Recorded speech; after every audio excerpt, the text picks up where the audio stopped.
So a really warm welcome to everyone for this inspiring soulful living. And today I'm joined with Ayla Schafer. I'm so sorry, Ayla. I got your name wrong. Ayla Schafer, who is an absolutely divine musician. She plays music for ceremony. She brings healing to everyone who listens to her music and is a profound singer-songwriter and tours all over Europe, all over America. And she's here to share how she came to this path. And so, Ayla, a very, very warm welcome to you. Thank you so much. So, where are you right now? I'm right now in my little wooden traditional house in Switzerland, in the valleys of Switzerland. If I look out my window right now, I just see the nice little hills of the cows with their bells and my garden and the sun shining. That sounds amazingly restful. It's the place of rest. My nest Right. to come back to. And you do have a pretty grueling schedule. I'm aware that you tour quite relentlessly and you go around. So share a little bit about what you do. Like, what do you do?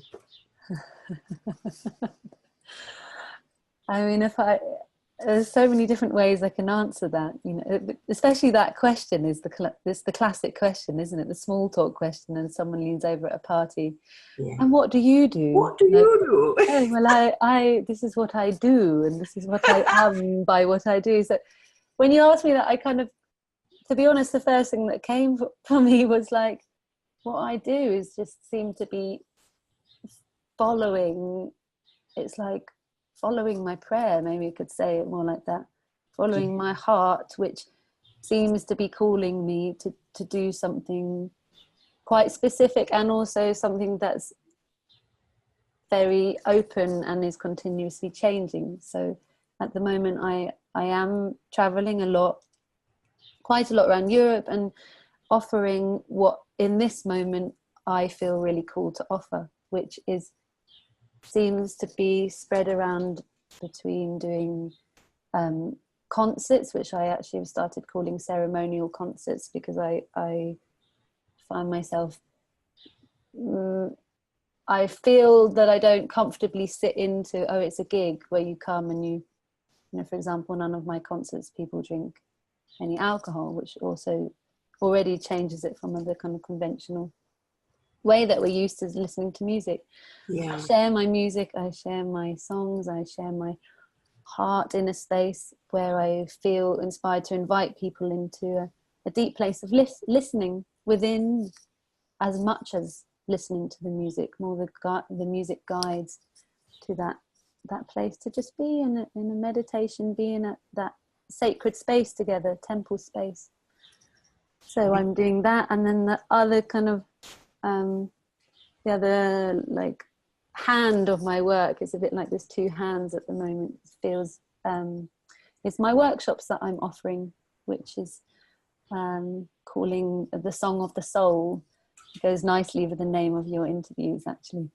And they are voice journey workshops, following the voice and to a place deep within to awaken the song of our soul, the inspiration, the passion, the light of our beings, to embody that in our life through voice, through prayer, through the different traditions that I've worked with and the teachings I share from that, and through a connection to the earth and to each other. So that, it's between those kind of things that seems to be keeping me following a nice trail of being invited to many beautiful places with very good people. And so you've mentioned a few times prayer, and you've mentioned a few times ceremony, and you've mentioned a few times deep listening. Mm-hmm. So can you perhaps give us an insight into how that happens for you? So what happens within you when you're praying, and when you're listening deeply inside, and when you're connecting with your heart? How do you know? How do you know to listen, and how do you know what path to follow? Because it can be so confusing with the mind kind of, hopping in and second guessing. And making decisions, how can you know what to follow, what to listen to? Sure, it's a very good question. It's, you know, I think the word prayer, it has such, we all have our own associations of that word because of how it's been so heavily used in a religious context. And I know for me, when it began to kind of come back into my reality, that sense of prayer, I really didn't get it at the beginning, and it took me a very long time, and I would say I still am, and I'm pretty sure I will be forever, deepening my understanding of what does it mean for me personally to pray. Yeah.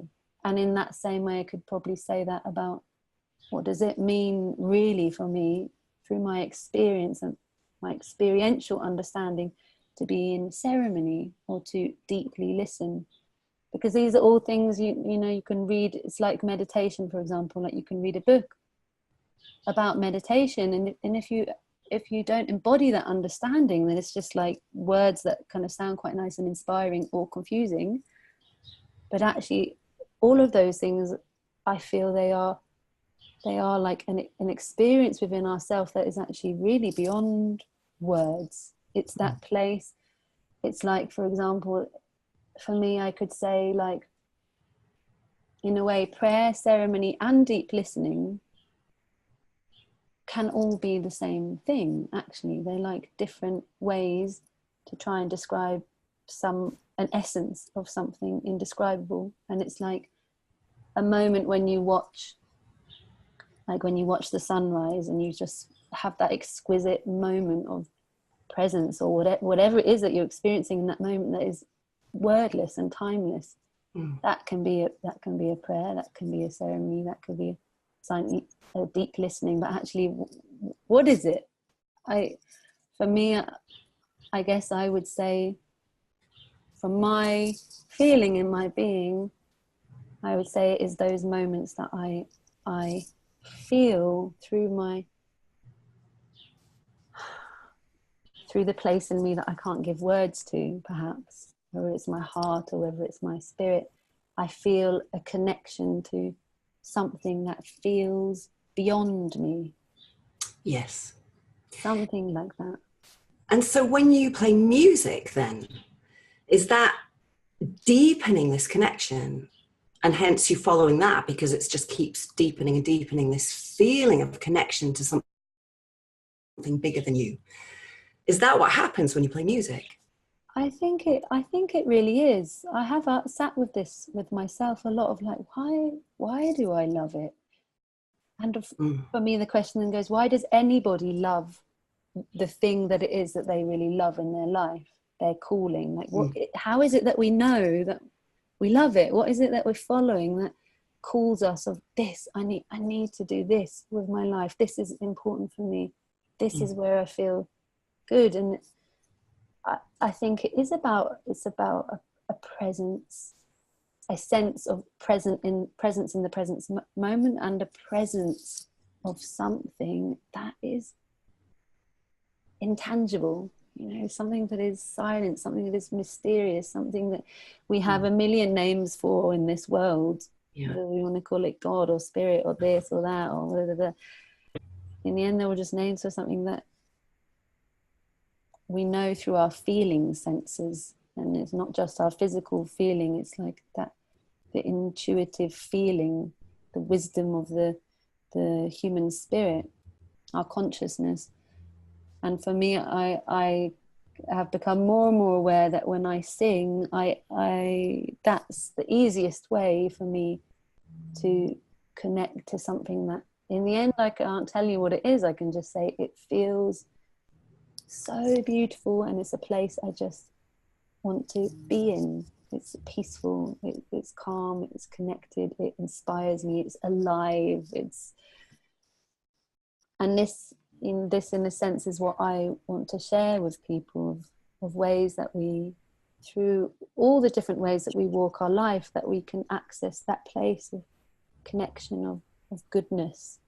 It's a good place, and goodness is born from it. Faith is born from it. Trust is born from it. These are all things I just I know they are good and they bring goodness to the world. And so for you, I mean, I would call that a gateway. What you're describing is a gateway to connection. It's a way of connecting to this mysterious intelligence behind all of life, the thing that orchestrates everything as an interconnected, living presence. And for you, it's most definitely music. For me, it's music. I sing.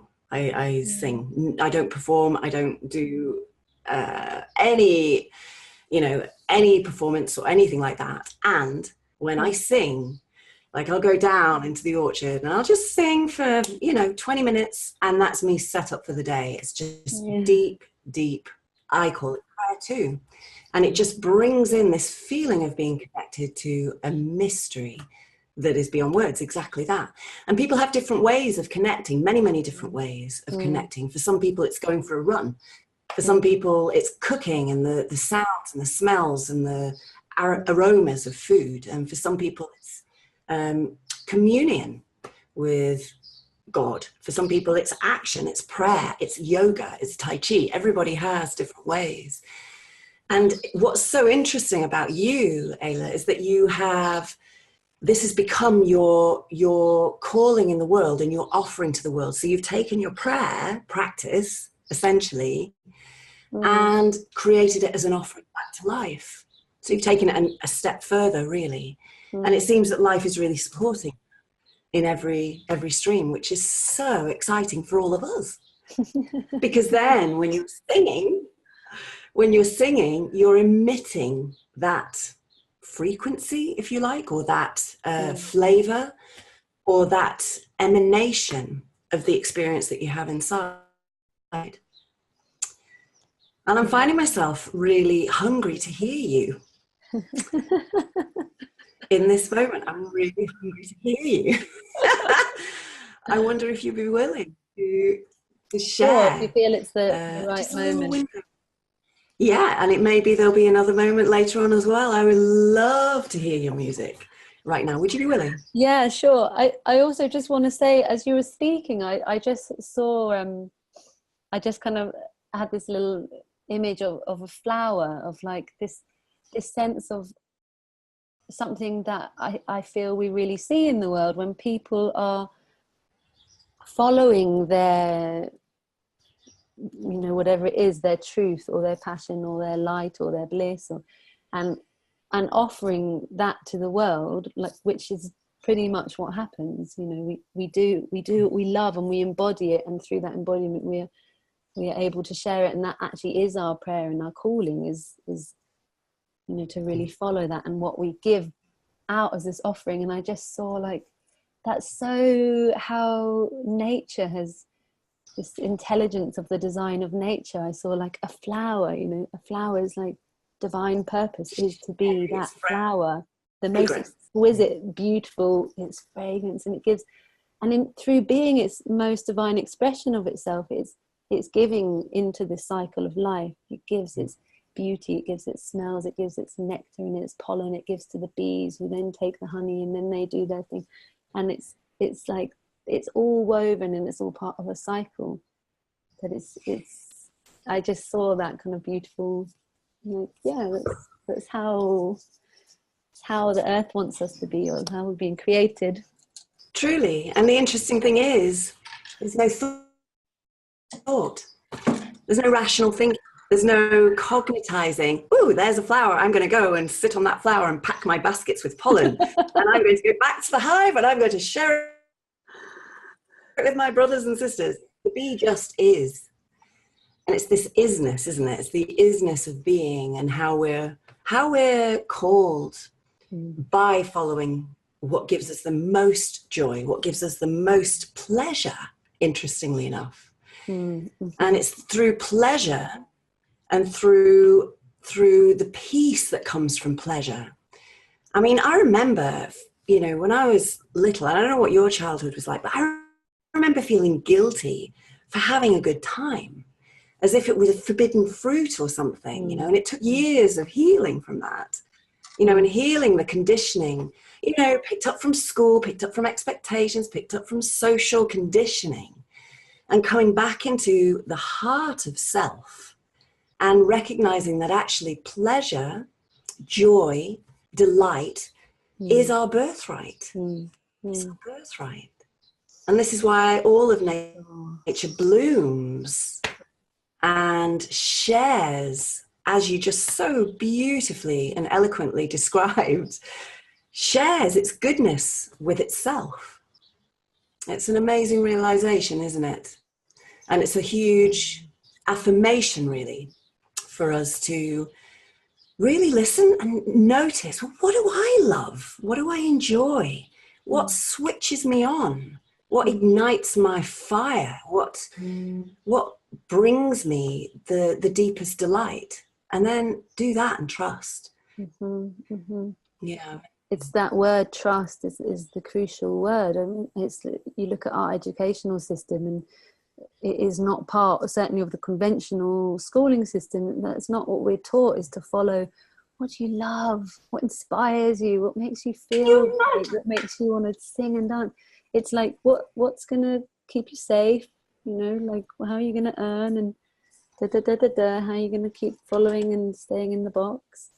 And it takes a lot of courage to change. I can certainly see in myself, and I still can see that I shed those layers. You know, those layers of that conditioning is really, really strong. And it's like going back to that flower thing.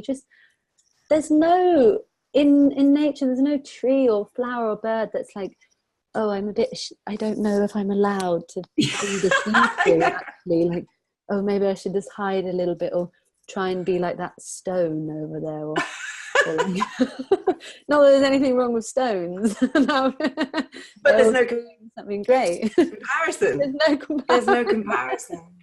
A flower is a flower and shines with all its glory, and a tree just shares its magnificence, and a stone shares its delight and its solidity in its stoniness. Just is.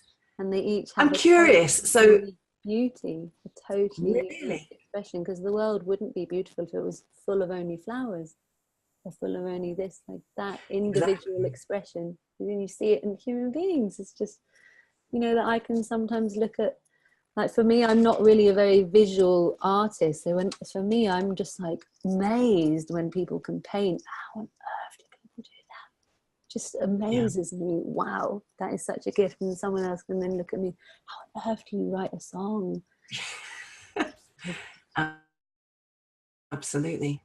I'm curious, you know, how you found your path. Is it something that you've done all your life? You've always sung? Or is it something that you just started to notice? Like, how did you get on this track?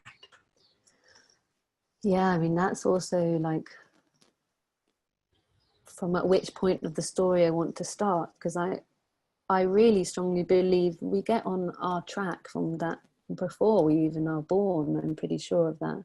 Like, somehow we're also born with, you know, I don't believe that everything's completely written as it is, but I do believe that calling of our soul is somehow already kind of inscribed. Like, that song of our soul is already, there's this beautiful story of how when we are born, when we incarnate from the spirit world, as we are called out from this like ocean of spirit world by the grandmothers, who are, you know, the ancient grandmothers in another realm. They sing a song which is our unique song, and it draws us out and draws us down, and then as we're birthed, those same grandmothers are singing this song, and it's like woven.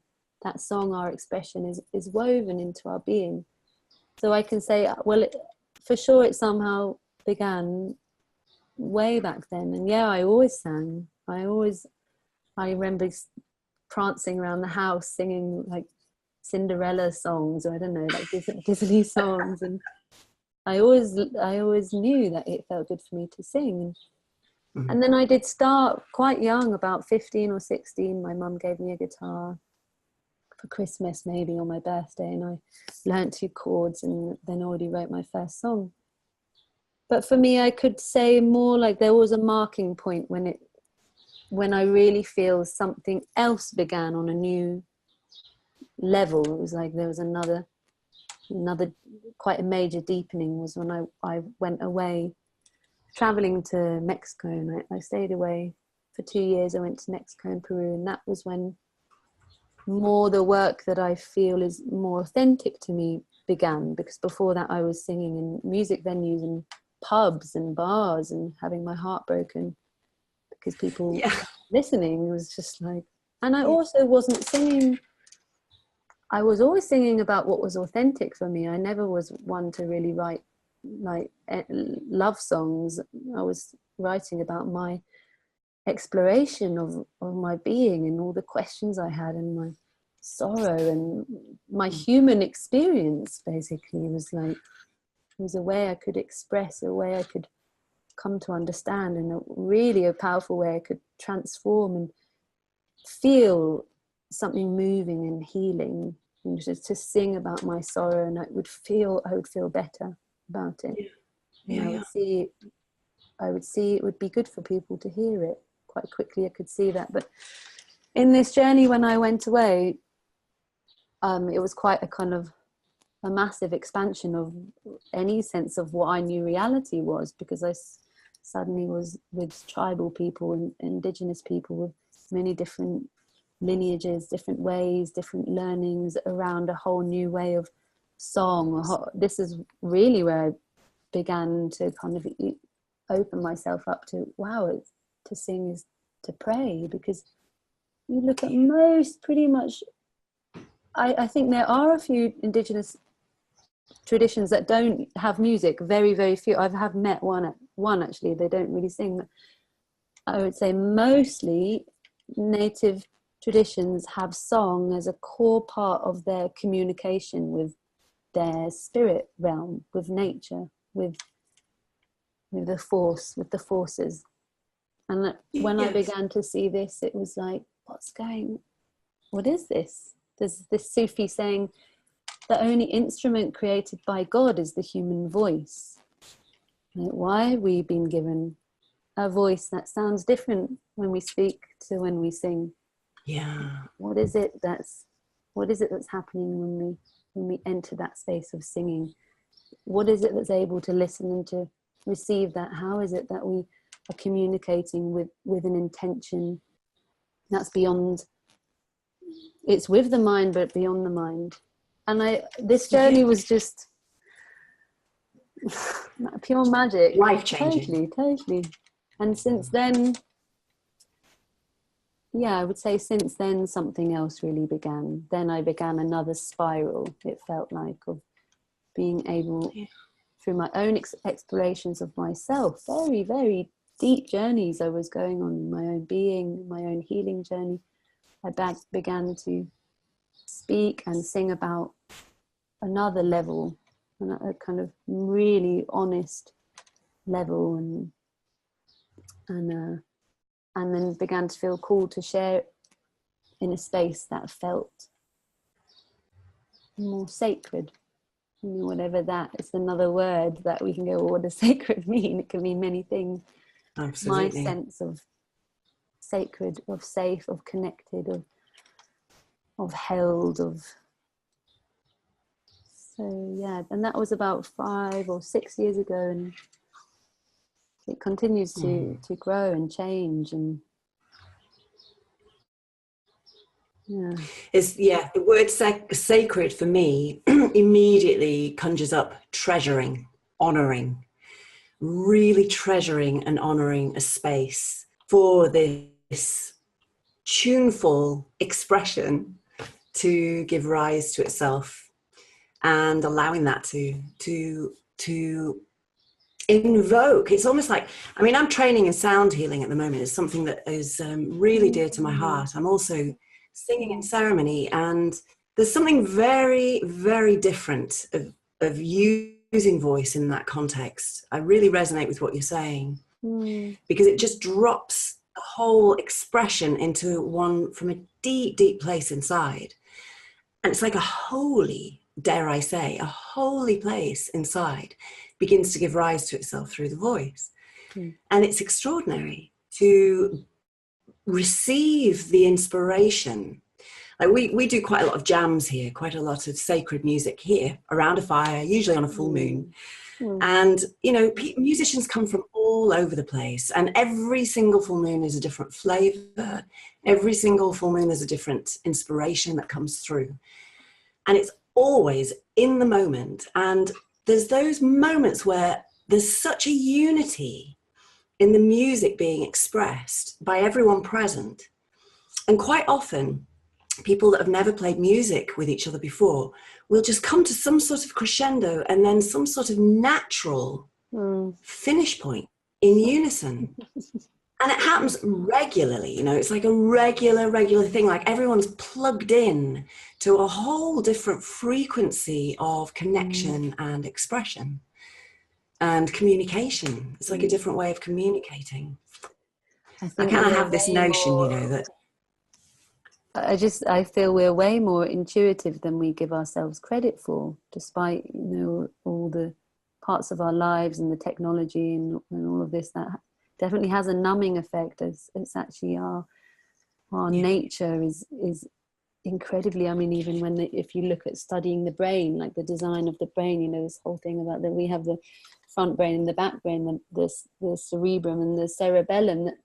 It's like this back brain apparently has 1 million times more computing power than our front brain, but we are mostly existing here. Focused here, absolutely. But this is our intuition, this is our magic, this is our creativity, this is our inspiration.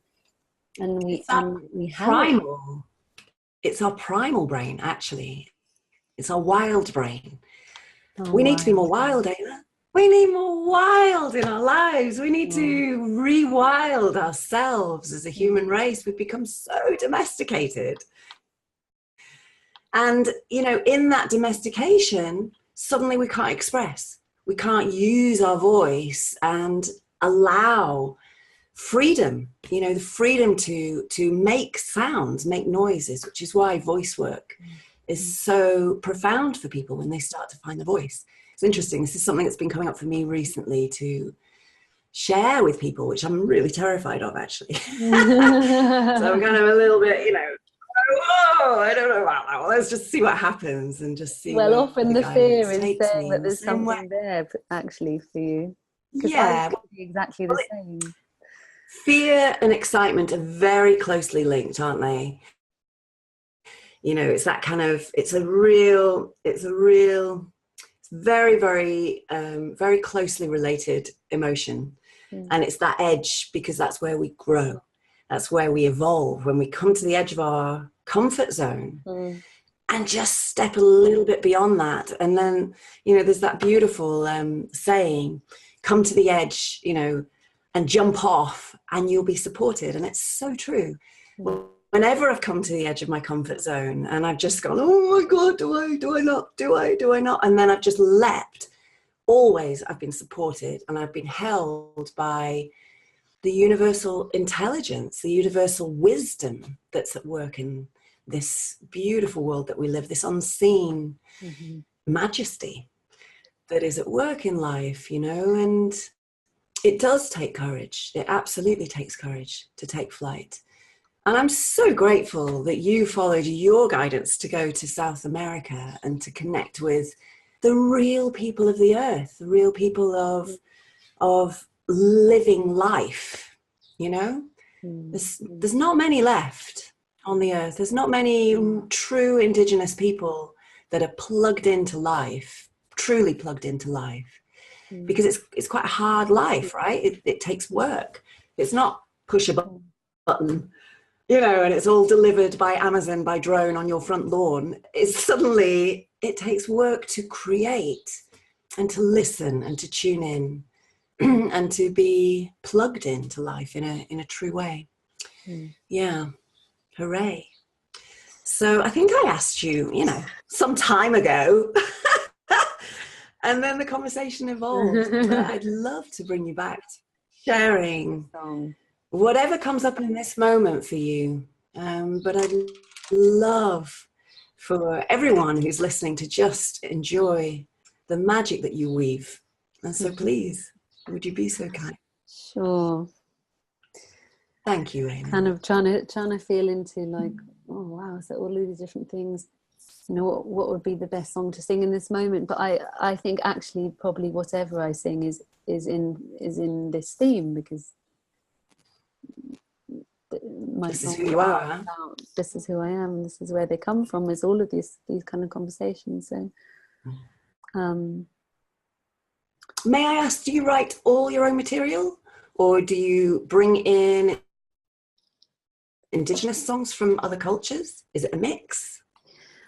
I do sing many other songs that aren't my own songs, and they are a mixture of songs that, it also depends in which context I am, you know, that I, depending on what songs I will feel are right for me to sing. So perhaps if I'm just in a ceremony around a fire in nature, I've learned so many amazing, they're like jewels that I carry so closely to my heart.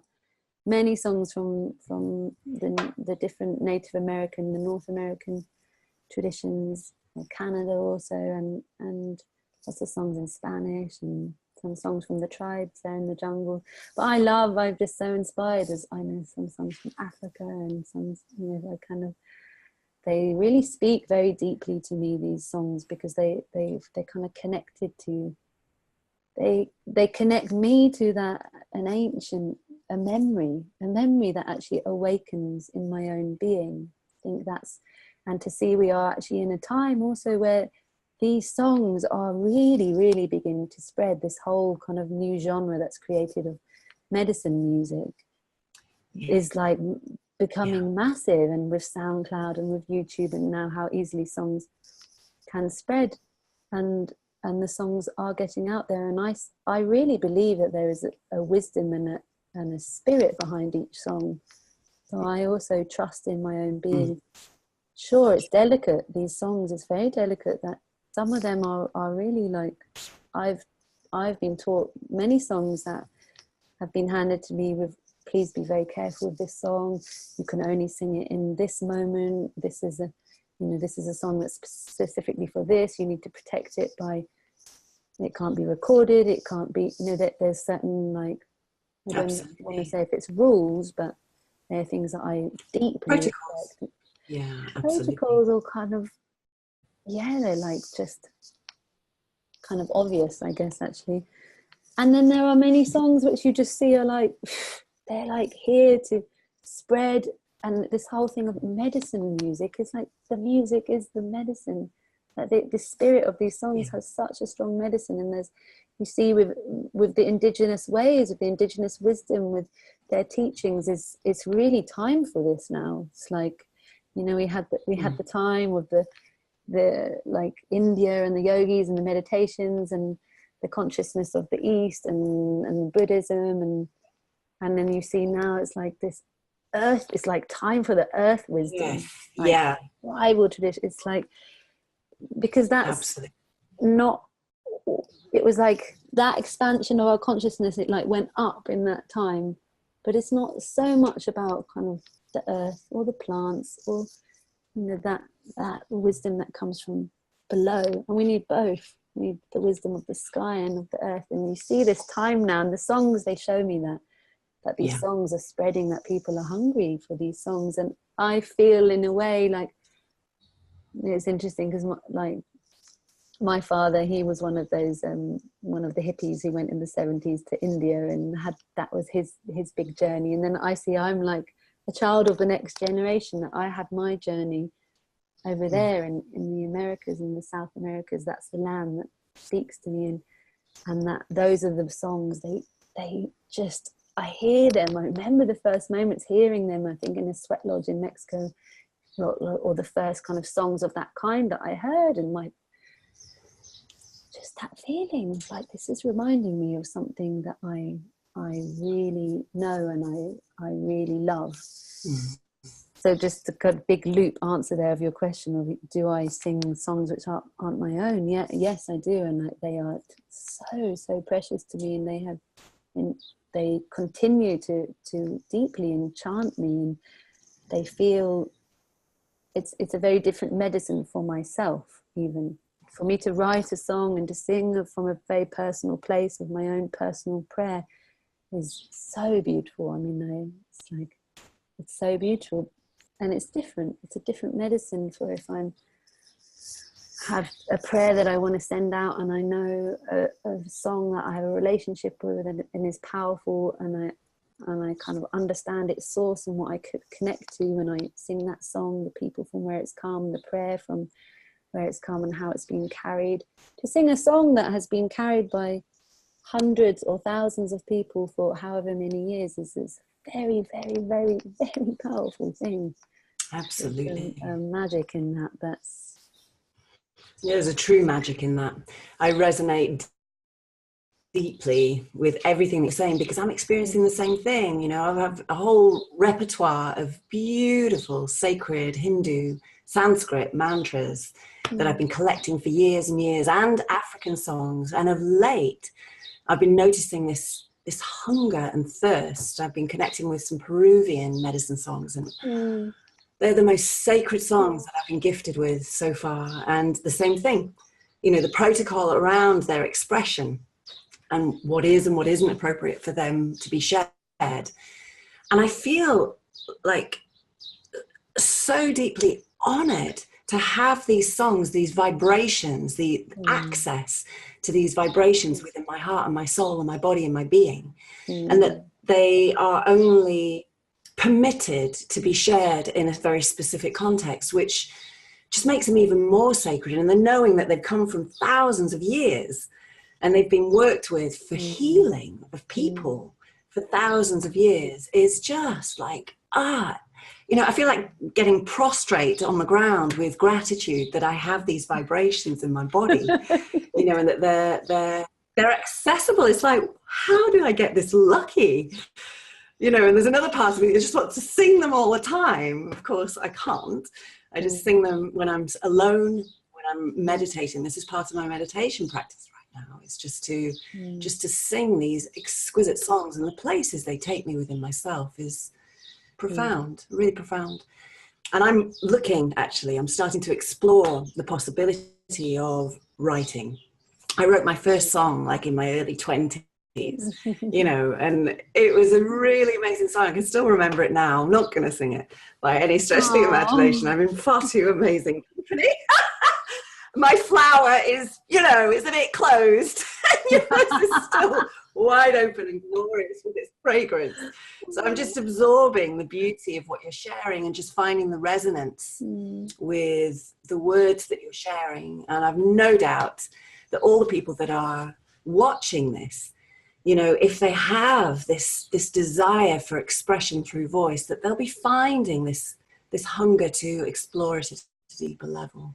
Such a joy to hear your connection with the sound vibrations and the songs that you've been gifted with. So let's hear you, beautiful Ayla Schafer, with your medicine. You keep getting excited and going off on. I know. Well. Okay, so hooray! the song that this song that I feel to share in this moment is, I think it might partly be because it seems to cover like the place from where this song actually was born was really a very, very difficult, often is like that for me with my songs, that like when life kind of, you know, like the weight of life in those moments when it's like, that kind of compression, and we like, it's like through that compression of the challenge of whatever it is, you know, whatever is going on, there can be so many different shades and colors of that it was this sense of like, I was just being so compressed, resisting, and that struggle, and then a part of me just like, oof. It's like that classic a diamond is actually only created through an immense amount of pressure, that then something kind of goes and transforms. And it was like I understood in this moment that I wrote this song, I understood like it is exactly this that I find so painful and so difficult in this moment that is setting me free. It was like I was like, I am being given the key to unlock something even though in that resistance of, well, keys shouldn't look like this, aren't keys golden and they feel amazing to receive a key, and no, ow, this is really uncomfortable and I don't know what to do with this and I'm confused. Just that moment, and I was like, kind of saw like it is giving me, so you'll hear there are these words around there, like this teaching is giving me wings. It is through this teaching itself that I am being set free. And it just that kind of breakthrough expansion, of being able to, those moments in life when we're being handed something that we might not want in our kind of consciousness or mental consciousness, because it doesn't feel good, but it's deeper in our being. Of course we came here for that. Of course we want that teaching, that it's medicine for our spirit to evolve and to grow. So this song is partly about that, and then through that space, as I was able to let go, I really reached out, I guess, to the spirit world, to the ancestor world in this time, and this wove into this song. So the song is actually called Wisdom of the Invisible, and it's really about also about the invisible kingdom, the beings that live there, that I felt through my cry for help, through being pushed to like, wow, help me. There's nobody physically here, in that sense, like, help me to that invisible realm. And they really spoke to me. So this song it kind of covers a lot of the very personal human experience, that then also pushes us to realize, like, wow, there's something way bigger than my personal little story human experience. It was like I'm part of a tapestry of something highly mysterious. So this song really honors. But I mean, shall I sing the whole song, or shall I sing just half of it? Or something? It's probably quite. Songs tend to be quite long. Could we have the whole song? Okay. I don't want any half measures, thank you very much. The breakthrough to the diamond. That's the place of me and my I you shortchange us like that. I don't want to bore people. People are busy.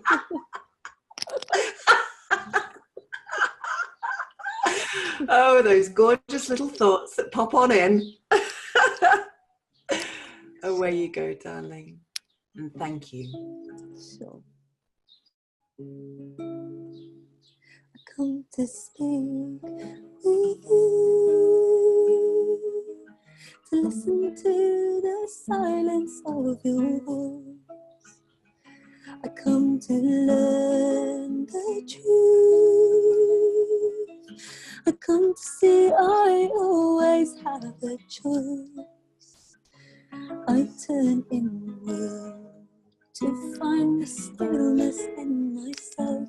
I am part of the beauty all around me, a breathing miracle. I am a prayer of life itself. I am made of seeing stars and dust and wind. I am made of seeing stars and dust and wind.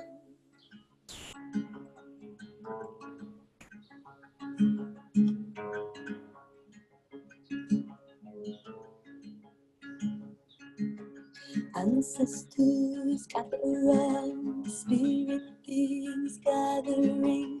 All that I know is that my heart is remembering an ancient memory of all that we have been.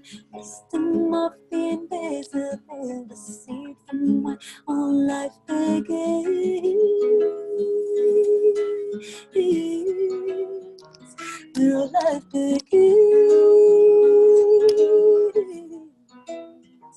Where all life begins. Where all life begins.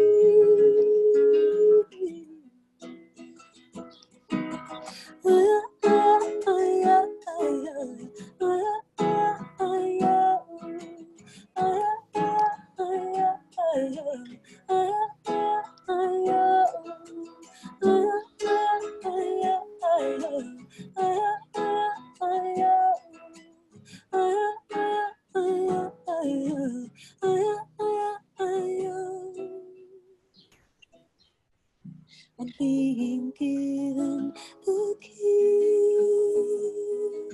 to find the place of trust and trust itself. I am being set free. I am being shown the pathways to the home of my soul. The path I walk is the path that was made for only me. Life, I trust that you bring me what I need. This is shaping me. I am growing into life.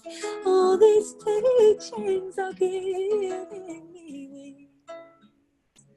All these teachings are giving me wings.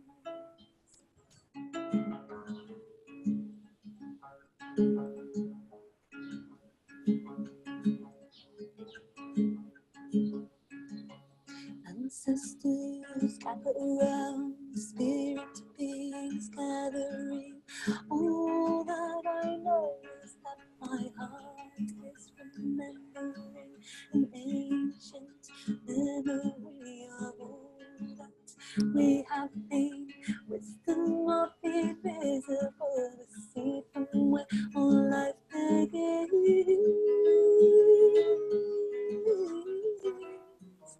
Where life begins, where life begins, where life begins.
And so, how can we find you? How can we connect with your music? Do you have albums? Are you on SoundCloud? How can people connect with your exquisite, beautiful vibration? Dear Ayla, thank you. Yes, you can So much. find my website, which is aylaschafer.co.uk. You might need to, it's a bit funny written, but if you type in AYLA, I think I seem to come up, and on there it leads to all the different places. There is a lot of things on SoundCloud, lots of live recordings from different places that I've been, also that isn't on kind of official CDs, and there is my album, and in about 2 weeks I'm about to release a new CD which is called Ima Adama, which means Mother Earth, and it's actually a collection of live acoustic and experimental recordings that I'm releasing. 25% of it's going to go to the Pachamama Alliance, so it's kind of, it came from that place in me that was just like, I want to give more back to the earth. I know that each time I sing and each time I share that prayer of my heart is so much in devotion to this earth, to our mother, how in love with her I feel, and what else is my life for? Like that flower, what else is my life for? But then to give and be part of this beautiful cycle of creation. But so I realized, like, I want to release something that's really for her and can be supporting is this support. The Pachamama Alliance, they work directly with indigenous people in the Amazon rainforest, so they get quite involved in political situations there with the loggers and with the oil companies, but really with the indigenous people, empowering them, protecting the forest there. And so that's going to be coming out in the next little while. And amazing. so you can follow me, you can come to a workshop or something wherever I am in Europe. And the Amazon, you know, this is the heart of the world. Let's make no mistake, without the Amazon we wouldn't have the air that we breathe. Yeah. It's so important to look after the people that look after the forest, and look after the forest with our consumerist lifestyles. My goodness me. We have some take care of serious habits. People. They are the keepers of a wisdom, which I so strongly believe, and we see that this is happening, that we are returning back to their wisdom, because they hold the wisdom that is also within us and within our own lands. And I really, really pray, and I really believe that it won't just be on a personal roots level, that we as individuals or kind of in the collective little groups that we are turning to this wisdom, but that more and more other people in power, our political systems, you know, all those different.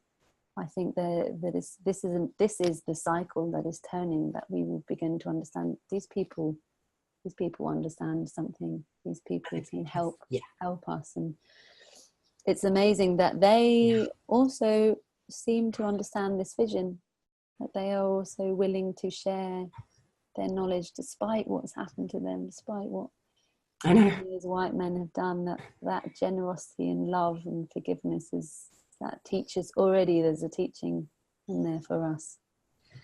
Yeah, there's no mistake really of the indigenous wisdom that's coming out, and what enormity of love for life rather than getting into the dynamic of reaction. It's just, again, just more and more service to elevate the ways that we relate with life and with each other in a way that's unified and connecting and loving and alive. You know, hooray, hooray, hooray. And huge gratitude goes out to the indigenous people of the world. You know, I read a book by a woman called Mandy Scott. It's like a series of 4 books, actually. And it's kind of like a channeling of the indigenous people of the British Isles, and how there was a decimation with the Roman invasion, and how we are so cut off from our indigenous roots here, and that we need help to be able to reconnect with our connection with our plants, with our land, with being rooted. Like you very elegantly said, you know, we've had the kind of cosmology of the Hindu faith, you know, to guide us back to connection heavenly. And we really need to root back down with our planet, our earth, because she provides everything that gives us life. She is our mother. There's no doubt. And we Ayla, are all indigenous people, like you said. It's to come back home. I once had someone say to me, an elder from America, actually, he said, like, look, we're not sharing our ways of you so that you can be us.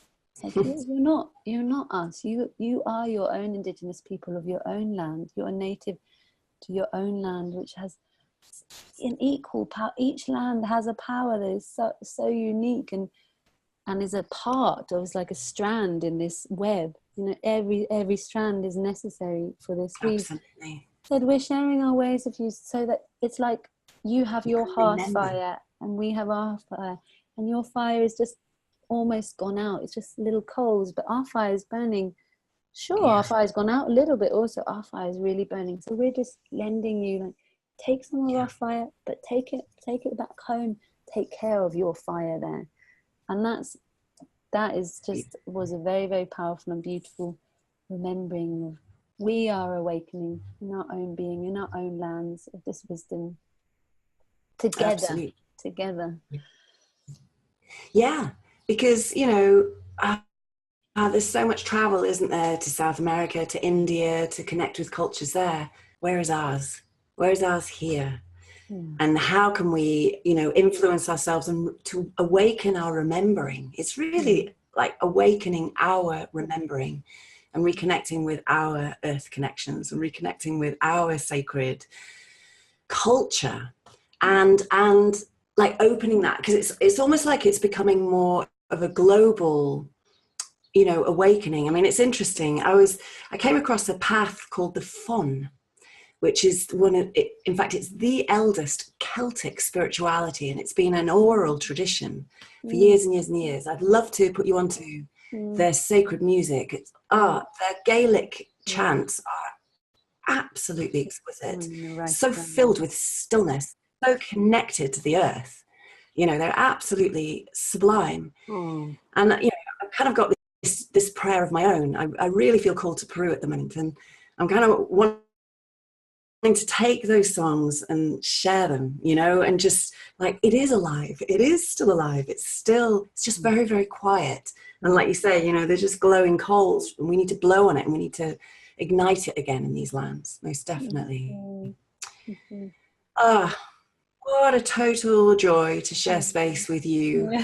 And thank you for being you. Wow. And what a you are. What a beautiful... Thank you for being you. And what a you are.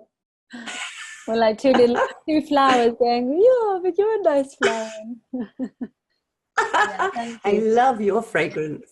I love your colour. Bloom on, beautiful one. What an absolute delight. Thank you so much for your time. Thank you for sharing your beauty. And thank you for sharing your passion for how you inspire soulful living. Thank you so much. And I'll speak to you soon. Mwah. Big love.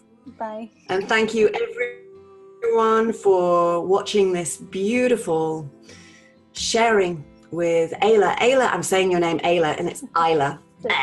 Ayla Schafer. Please look her up on her website and follow her and get to her workshops. Just enable yourself to drop into exquisite sacred space. And I'll see you next month. Mwah. Bye-bye. Bye-bye, beauty.